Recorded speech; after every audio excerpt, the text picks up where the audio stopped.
Malapit na nga po ang Semana Santa kaya napapanahon ang pagre-retreat para makapagnilay-nilay.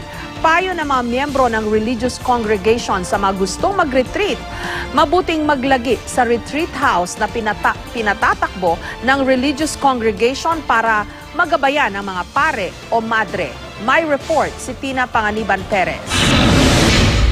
Tahimik sa Blessed Annibale House of Spirituality.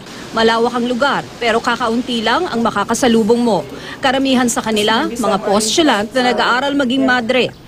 Bukas ang lugar sa mga gustong mag-retreat, lalo na ngayong panahon ng Kwaresma. When we speak of retreat, we get out from the normal pace sa sa buhay natin.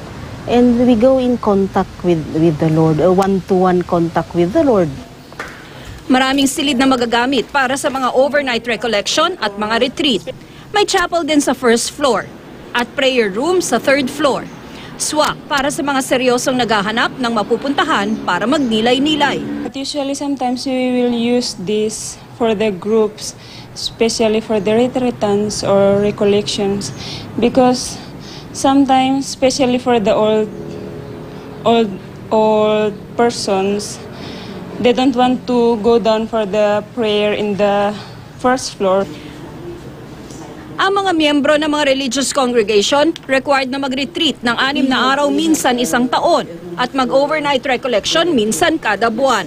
Pero ang mga hindi miyembro ng anumang religious congregation, hindi naman required. Pwede naman daw kausapin ng Panginoon kahit sa bahay lang. Pero iba pa rin daw kung may gagabay sa'yo, gaya sa mga retreat.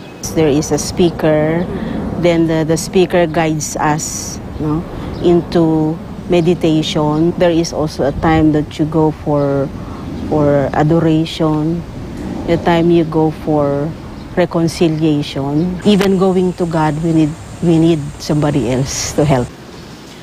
Ang mga nagre-retreat, tahimik lang. Hindi pwedeng makipag-usap sa iba.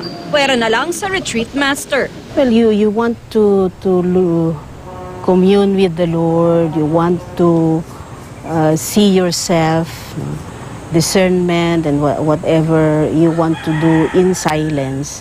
Then take this necessary step. Tina Panganiban Perez, GMA News.